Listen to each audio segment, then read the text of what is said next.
Hey, what's up, Filecoin holder? And this time, absolutely, my friend, Filecoin will moving upward, and exactly, my friend, this time the Filecoin completely and the profit. But I hope, my brother, they will move upward more and more.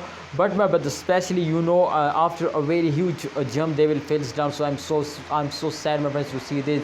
Definitely after this fail, you can see they will again wake up.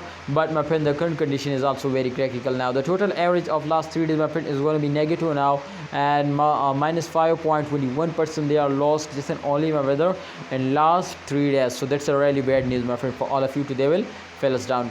But one thing, my friend, I have one good news for all of you too. The huge jump is coming soon, but just in only you need to participate, my brother. If you invest in those days, participate in, my brother. If you invest in those days, so I hope, my brother, if you sell it at the end of month, then they will give you a very good profit. So just in only you need to hold, and if you need to, my friend, invest in this time, so please research personally before you take any decision.